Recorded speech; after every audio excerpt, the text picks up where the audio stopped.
Friends, I am इंचा George and welcome back to my YouTube channel इंचा George सी रेटी बोर्ड पे। आपने देखा होगा कि जब से आप पैदा हुए हैं तब से आपका कंपैरिजन अपने बहन भाइयों से स्कूल में, कॉलेज में, वर्क प्लेस पे अलग अलग जगह पर किया जाता है और हमारे दिल में भी ये भावना हो जाती है कि हाँ, हमें उसके साथ कंपटीशन है और हम उससे अच्छे मार्क्स ले लें या ये कर लें, वो कर लें, या फिर अपने वर्क प्लेस पे अच्छा काम दिखाएं। हमारे माइंड को ही ऐसा सेटअप दिया जाता है कि हम अपना कंपैरिजन या अपनी तुलना किसी दूसरे के साथ करना शुरू कर देते हैं। एक समय की बात है कि एक बार एक कौवा, जो कि यानी कि क्रो, सबको पता ही है, क्रो जो होता है वो ना एक पेड़ पर बैठा होता है और रो रहा होता है। जब वो रो रहा होता है तो पास में से एक साधु महात्मा जी निकलते हैं। जब साधु महात्मा जी पास में से निकलते हैं तो वो उसके आई ड्रॉप, मतलब कि आंखों से जो आंसू है वो निकल के नीचे गिरता है और जब साधु जी निकल रहे होते हैं तो उनके ऊपर गिर जाता है। जब उनके ऊपर गिरता है तो साधु जी ऊपर देखते हैं तो वो कौवे से कहते हैं कि हाँ भाई, क्या बात है कि आप रो क्यों रहे हो। तो कौवा बोलता है कि मैं अपनी लाइफ से बहुत ज़्यादा दुखी हूँ, क्योंकि मैं काले रंग का हूँ और लोग मुझे पसंद नहीं करते हैं। मैं, कोई मुझे खाना नहीं देता है, हर कोई मुझे भगा देता है, ये है वो है, और बहुत सारी समस्याएं बताता है। तो साधु महात्मा जी मुस्कुरा के कहते हैं, तो आप क्या चाहते हो कि हाँ, आप कैसे होना चाहिए, जैसा खुदा ने बनाया है वो, क्या आप सेटिस्फाइड नहीं है। तो कौवा बोलते हैं कि काश मैं हंस जैसा होता, वो कितना सफ़ेद है और कितना सुंदर लगता है और सब लोग देख के उसे बहुत खुश होते हैं। तो साधु महात्मा जी कहते हैं कि ठीक है, मैं आपको हंस बना दूंगा, लेकिन आप पहले जाके हंस से मिल आइए और देख लीजिए कि क्या वो खुश है या क्या आप उसके साथ उसके जैसा बनना चाहते हैं।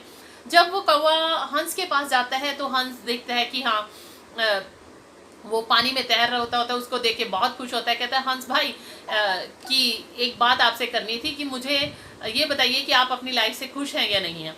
तो हंस कहता है, ये भी क्या कोई ज़िंदगी है कि हाँ, लोग देखते हैं और खुश हो जाते हैं, और पानी में जब कोई मेरी फ़ोटो क्लिक करता है, पानी का रंग भी वैसा होता है तो मैं नज़र भी नहीं आता हूँ। तू देख कितना सुंदर है, ये है वो है, कि हंस है वो पानी में ही रह सकता है, मैं बाहर जब जाता हूँ तो लोगों को पता चल जाता है, ये है वो, मतलब कि अपनी बहुत सारी प्रॉब्लम्स बताता है। तो वो कौवा और हंस दोनों महात्मा जी के पास वापस आते हैं और दोनों बोलते हैं। कौवे से महात्मा जी कहते हैं कि क्या आप हंस बनना चाहते हो। कहते हैं, नहीं जी। हंस भी बोल रहा है कि मैं बहुत दुखी हूँ कि लोग जो है वो मुझे देख के, मतलब कि मैं आराम से अगर आराम कर रहा होता हूँ तो आराम नहीं करने देते हैं, आके मुझे देखना शुरू कर देते हैं, पिक्चर क्लिक करना शुरू करते हैं। जब पिक्चर क्लिक करते हैं तो उनकी जो मोबाइल की या फिर उनके कैमरे की रोशनी है वो मेरी आंखों को बहुत चुभती है। ऐसे ऐसे करके वो अपनी बातें बताना शुरू कर देता है। तो हंस से महात्मा जी पूछते हैं, तो आप फिर क्या बनना चाहते हो। तो वो कहता है कि मैं तो ना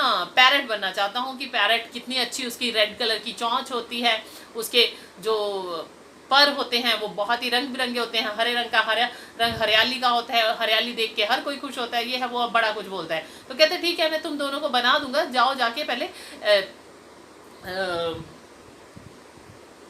पैरट से मिले आओ, यानी कि तोते से मिल के आ जाओ और उनसे पूछो। जब वो तोते के पास जाते हैं तो वहाँ तोते जो हैं वो पेड़ पे बैठे होते हैं। तो हंस और कौवा जब जाते हैं तो इधर उधर घूमते हैं, लेकिन उन्हें तोता दिखाई नहीं देता है। जब वो तोता दिखाई नहीं देते हैं तो फिर एक दो चक्कर लगाते हैं तो देखते, ओहो, तोता भाई बैठा हुआ उधर। कहते हैं, तोता भाई की क्या बात है। वो कहता है कि कैसे आना हुआ। तो वो बोलते हैं कि हाँ, ऐसे ऐसे है कि हम आपके बारे में जानना चाहते हैं कि आप अपनी लाइफ से क्या खुश है। वो तोता होता है वो बहुत ही बोलता है, कहता है, क्या लाइफ है। कहता है, खाक लाइफ है मेरी, कि आप देखो कि आपने 2-3 चक्कर लगाए और पेड़ के बीच में मैं नज़र ही नहीं आया, क्योंकि वो पेड़ भी हरे रंग के हैं और मैं भी हरे रंग का है, और हर कोई मुझे पिंजरे में बंद कर लेता है, और जब मैं पिंजरे में बंद होता हूँ तो मुझे हरी मिर्ची खिलाते हैं, और मैं जब टैं बोलना शुरू करता हूँ, मेरा क्योंकि मुंह जल रहा होता है तो लोग खुश होते हैं। तो मतलब काफ़ी कुछ बोलता है। तो वो भी सेटिस्फाइड नहीं होता अपनी लाइफ से। वो तीनों महात्मा जी के पास आते हैं, महात्मा जी से कहते हैं कि महात्मा जी, मतलब कि ये तोता भी खुश नहीं है, तो अब हम तोते से पूछता है कि हाँ भाई, तोता भाई तू क्या बनना चाहता है। तो कहता है कि मैं मोर बनना चाहता हूँ। जब वो कहते हैं कि ठीक है, तुम तीनों मोर अगर बनना चाहते हो तो मैं बना दूंगा, पर जाओ जाके मोर से भी मिल ले आओ, ताकि तुम्हें बाद में पछतावा ना हो। तो वो जो जाते हैं और जाके मोर भाई से मिलते हैं, कहते हैं मोर मोर क्या आप अपने बारे में बताओगे कि क्या आप अपनी लाइफ से खुश हो? तो वो मोर कहता है कि क्या खा खुश होता हूँ। कहता है तेरी लाइफ तो बहुत बढ़िया है, जब तू पंख फैलाता है तो लोग बहुत खुश होते हैं, तू घटा आती है तो तू डांस करता है तो लोग तालियां बजाते हैं, लोग तेरे पंखों को अपने घर पे लगाते हैं, हमारा पंख तो कूड़े में जाता है, ये है वो बहुत कुछ बोलता है। तो मोर कहता है कि क्या खाक है कि हाँ मेरे पंखों को रुक जा, अभी मैं दिखाता हूँ। थोड़ी देर में देखते हैं कि एक शिकारी आ रहा होता है जो कि मोर पकड़ता है और उसके मोर के पंखों को बेचकर उससे अर्निंग करता है। तो कहता है ये कि देखो कि दूसरे मोर को पकड़ा और अब उसको नोचेगा, उसके सारे पंख निकाल लेगा और जाके मार्केट में बेचेगा, तो क्या मेरी लाइफ है? तो इससे अच्छा तो जब मरना ही है तो क्या, मुझे हमेशा यही डर लगा रहता है कि कोई मुझे मार ना दे। और तोता कहता है कि हाँ कि मुझे पिंजरे में, मतलब कि सभी अपनी अपनी जगह पर दुखी होते हैं, मतलब कोई भी अपनी लाइफ से सेटिस्फाइड नहीं होता। जब वो महात्मा जी के पास वापस जाते हैं और कहते हैं कि मोर भी अपनी लाइफ से दुखी है, तो महात्मा जी कहते हैं कि खुदा ने बहुत सोच समझकर सबको जीवन दिया है और सबसे अच्छा जीवन तो तेरा है कि हाँ तुझे ना कहीं रोक टोक है, जहाँ मर्जी जा, कोई तुझे तंग नहीं करता है कि वो ऐसे करके बोलना चाहिए। तो महात्मा जी बोलते हैं कि हाँ आपको जो भी जीवन मिला है आप उसमें खुश रहिए, अपना कंपैरिजन किसी और से ना करिए, ताकि आप अपनी लाइफ में जो आपको दिया गया है उसमें खुश रहना सीखिए। अगर हम दूसरों की तरफ देखेंगे तो हम हमेशा दुखी रहेंगे। मेरा ये कहानी सुनाने का मतलब यही है कि चाहे हमारे माँ बाप या हमारे पड़ोसी या कोई और या हमारे कॉम्पिटिटर या फिर कोई और जो है वो जितना मर्जी एक दूसरे से कंपैरिजन करते रहें, आपने अगर अपनी लाइफ में खुश रहना है तो प्लीज़ अपने आप को ऐसा बनाओ कि किसी की बात से कोई फ़र्क ना पड़े।